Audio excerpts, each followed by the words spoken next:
वज़ीर आला KP के सुहेल आफरीदी ने रमज़ान के बाद बानी PTI की रिहाई के लिए एहतजाजी तहरीक और टास्क फोर्स है, रिहाई टास्क फोर्स वो बनाने का ऐलान किया था ताकि बानी PTI की रिहाई के मामले को सियासी तौर पर मजीद मुस्तहकम किया जा सके। लेकिन बाद में तहरीक इंसाफ की जानिब से रिहाई टास्क फोर्स बनाने का मनसूबा ख़त्म कर दिया गया, जिससे यह तासुर पैदा हुआ कि पार्टी ने अपनी हिकमत अमली में तब्दीली की है और फिर हालात की नज़ाकत को देखते हुए एक कदम पीछे खींचा है। फिर यहाँ तक कि ईद उल फितर के गुजर जाने के बावजूद तहरीक इंसाफ की जानिब से एहतजाज के मामले में खामोशी ने सवालात पैदा किए कि आया पार्टी वाकई मैदान सियासत में सरगर्म होगी या नहीं। लेकिन अब तहरीक इंसाफ ने ऐलान किया है कि 9 अप्रैल को रावलपिंडी में एक बड़ा जलसा मुनक्किद किया जाएगा। इस ऐलान के बाद ये सवाल उठता है कि क्या तहरीक इंसाफ एक तवील अरसे बाद मौसर जलसा कर सकेगी और क्या ये जलसा वाकई एक बड़े पावर शो के तौर पर सामने आ सकता है। ज़ाहिरी बात है कि इस जलसे की कामयाबी मुख्तलिफ अवामिल पर मुनहसर होगी, जैसा कि हुकूमत की इजाज़त, इंतज़ामी इक़दाम और अंदरूनी पार्टी नज़्म ज़ब्त जलसे की कामयाबी की अवलीन शराइत में से एक है।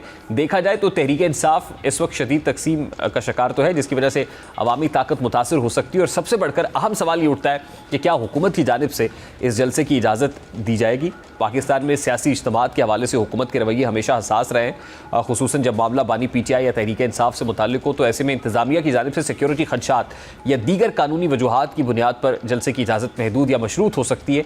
इसीलिए तहरीक इंसाफ के लिए ये एक अहम चैलेंज होगा कि वो कानूनी दायराकार और इंतज़ामी हुदूद के अंदर रहते हुए अपने मुतालबात और एहतजाज को जाहिर करे। अब देखा जाए तो इस वक्त तहरीक इंसाफ बुनियादी तौर पर यह तासुर दे रही है कि अदालत में बानी PTI और बुशरा बीबी की ज़ेर समात केसेस पर सुनवाई नहीं हो रही। इसी वजह से पार्टी के पास एहतजाजी धरना या जलसा करने के सिवा कोई मौसर ऑप्शन बाकी नहीं बचा है। इसी हवाले से आज वज़ीर आला KP के सुहेल आफरीदी का मीडिया से बात करते हुए कहना था कि अगर हमें यह महसूस हुआ कि पार्टी को मजीद दबाव में रखा जा रहा है या बंद गली में धकेल दिया गया है, बस एहतजाज के इक़दाम के अलावा कोई चारा नहीं बचेगा। इस वक्त पाकिस्तान तहरीक इंसाफ के रहनुमा सेनेटर हुमायूं अहमद साहब ने भी ज्वाइन किया है। अस्सलाम वालेकुम सेनेटर साहब, बहुत बहुत शुक्रिया आपके वक्त के लिए। सेनेटर साहब, क्या बिलाखिर पाकिस्तान तहरीक इंसाफ ने एहतजाज का या एहतजाजी राय इख्तियार करने का फ़ैसला कर लिया और ये हतमी फ़ैसला है? बिस्मिल्लाहिर्रहमानिर्रहीम, इय्याका नअबुदु व इय्याका नस्तईन। देखिए, सबसे पहले तो आपको ये समझना चाहिए कि एक डेमोक्रेटिक मुल्क में जहाँ पे डेमोक्रेटिकली इलेक्टेड गवर्नमेंट होती है जिसके पीछे लोगों की बैकिंग होती है, बैकिंग ऑफ द पीपल होती है, वो हमेशा डेमोक्रेटिक प्रोसेस को तरजीह देती है। ये जो जलसे जुलूस करना या इवन एहतजाज करना, ये सारा का सारा एक डेमोक्रेटिक प्रोसेस है। अनफॉर्चुनेटली ये जो प्रेजेंट गवर्नमेंट है, चाहे वो CM पंजाब हैं, चाहे वो PM पाकिस्तान है, चाहे वो मिनिस्टर्स हैं, चाहे वो प्रेसिडेंट है, ये सारे लोग अनइलेक्टेड लोग हैं जो कि धौंस, बेईमानी, चोरी चकारी की वजह से इधर आए हैं। इन्होंने हमारा मैंडेट चुराया, इन्होंने हमारे वोट चुराए, इन्होंने अवाम के जो राय है उसको चुराई है। तो इनको क्या लागे कि ये लोगों की बात को अपने सामने रखे। वो आजकल वो एक मजाक चल रहा है कि जिसमें वो तस्वीर बताते हैं प्राइम मिनिस्टर साहब की, वो कहते हैं कि आप लोग तो ऐसे मेरे साथ एहतजाज कर रहे हो जैसे मैं आप लोगों के वोट से इलेक्ट होकर आया हूँ। मुझे तो आप लोगों से कोई लेना देना है ही नहीं, क्योंकि मैं आप लोगों के वोट से इलेक्ट होकर नहीं हूँ। ये काम आप समझ लें कि मरियम नवाज के साथ भी है, ये कहाँ करेंगे। और अगर इसको मान लिया जाए तो फिर आप फिर भी एहतजाज कर रहे हैं? हाँ, नहीं, हम एहतजाज करेंगे। एहतजाज हमारा हक है, एहतजाज हमारा फ़र्ज़ भी है, एहतजाज करना भी। देखिए, अगर मैं उस मिसाल को सामने रखूं तो 3 चीज़ें हो सकती हैं कि सबसे आप जो अगर आपके पास, मेरे लिहाज से अगर आवाम के पास इतने आवाम अपने हक के लिए बाहर निकलें तो वो इस पूरी गवर्नमेंट को एक दिन में गिरा सकती है, 1 घंटे में गिरा सकती है। तो क्या वजह है कि अवाम नहीं निकल पा रहे हैं? क्या पाकिस्तान तहरीक इंसाफ अवाम को निकाल नहीं पा रही है? नहीं, इसका ताल्लुक तहरीक इंसाफ के निकालने से नहीं है। इसका ताल्लुक ये है कि जिस तरीके से फस्तायत और जिस तरीके से जब आवाम निकली थी और गोलियां चली थी और लोगों को इन्होंने वो किया था, शहीद किया था, और उसके बाद जिस तरीके से इन्होंने वो सारी चीज़ों को मैनेज किया, वो सारी चीज़ें ज़रा आवाम उस पर ज़रा घबराती है। बहुत सारे लोग होते हैं वो उस पर घबराते होते हैं। लेकिन असल जो इनको डर है ना, वो इनको डर इस वजह से है कि देखिए, दुनिया में जो सबसे जो खतरनाक चीज़ हो जाती है ना, जिससे आपको डर लगता है, वो उस शख्स से डर लगता है या उस कौम से डर लगता है कि जिसके दिल में खौफ ख़त्म हो जाए। ये वो खौफ ख़त्मी वो चीज़ थी जो मुसलमानों में हुजूर सल्लल्लाहु अलैहि वसल्लम ने पैदा कर दी थी कि आप माँ सिवाय अल्लाह ताला के किसी से मत डरो। इस खौफ को दूर करने की वजह से मुसलमान वो कौम बन गई थी कि जो किसी बड़े से बड़ी ताकत के सामने खड़ी हो जाती थी और लोग उनसे डरते तो थे। और उस जमाने में आप अवाम को कसूरवार ठहराते हैं कि वो नहीं निकल रहे हैं?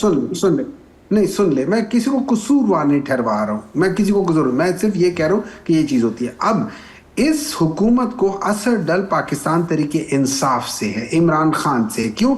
ये वो शख्स है जिसको अगर आप देखें, जेफरी एप्स्टीन ने क्यों कहा है कि मुझे, उन्होंने रशिया के लीडर का नहीं कहा, उन्होंने चाइना के लीडर नहीं कहा, उन्होंने कहा इमरान खान से डर लगता है, इमरान खान डेंजरस बनता है वेस्ट के लिए। वजह क्या है? क्योंकि इमरान खान को एब्सोल्युटली नॉट कहना आता है, इमरान खान डरता नहीं है, इमरान खान किसी चीज से खाइफ नहीं है। इस किस्म के लोग जो होते हैं, जो किसी को जाके किसी और लीडर को जाके सलूट ना करे ना, ये वो लीडर होते हैं जिनसे लोगों को डर लगता है कि यार ये अवाम की ताकत के साथ है, ये हमसे डरता नहीं है। आप ये कह रहे हैं कि ये वेस्ट का प्रेशर है कि खान साहब बाहर नहीं आ रहे?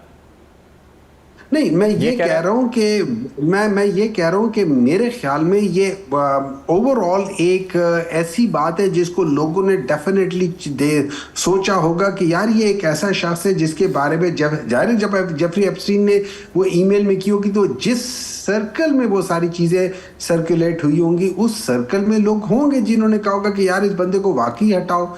उन लोगों ने किया होगा और वहां से हो सकते हैं कहीं ना देखें, कहीं ना कहीं किसी न किसी जगह पे तो बीज बोया होगा। और उसके बाद जब आप एब्सोल्युटली नॉट कहते हो, और अब मैं याद दिला दूं, अगर इमरान खान उस वक्त एब्सोल्युटली नॉट ना कहता और उनको अड्डे दे देता, तो आज पाकिस्तान के अंदर से ईरान के अंदर अटैक होता। तो that is what was important at that time for Imran Khan. उस वक्त तो at that point in time तो कोई अड्डे नहीं मांग रहा था, और फिर आप उसी अमेरिका से मदद भी तो मांगते रहे ना सर। आप उसी प्रेसिडेंट ट्रंप को मसाया भी तो कहते रहे, जो प्रेसिडेंट ट्रंप आज प्रीएम्प्टिव स्ट्राइक करता है ईरान के ऊपर, वही तो मसाया था पीटीआई का।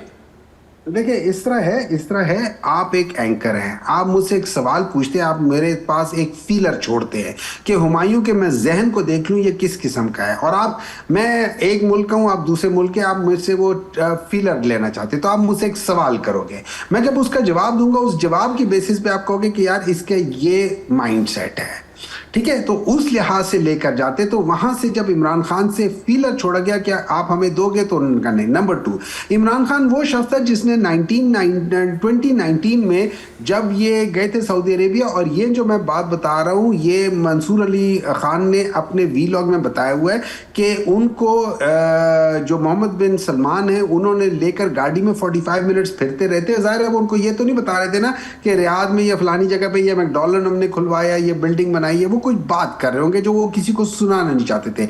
बाद में जब वो बात सामने आई तो उसमें ये था कि वो क्या चाहते थे, उन्होंने कहा था कि हम ये चाहते हैं कि हम ईरान के ऊपर अटैक करें, जिसको इमरान खान ने कहा था कि आप ना करो, एंड ही एग्रीड। फिर इमरान खान ने उनको कहा था कि what about if I go and talk to Iranians, उन्होंने कहा आप बिल्कुल जाके बात करो। फिर इमरान खान 2019 में ईरान गए थे, वहां पे उन्होंने बात की तो ईरानियन इसको बड़े एग्री कर गए थे, उन्होंने कहा हाँ ठीक है। और उसके बाद आपको 2020 में एक इंटरव्यू जब इमरान खान सेनेटर साहब, इसका इस सब का करंट जो कंटेम्प्रेरी हालात है उससे क्या ताल्लुक है? क्यों पीटीआई क्या कर रही है? उसका ताल्लुक ये है कि इमरान खान ने उस वक्त ये भांप डिस्कनेक्ट हो गया है राब्ता सेनेटर हुमायूं मोहम्मद साहब से।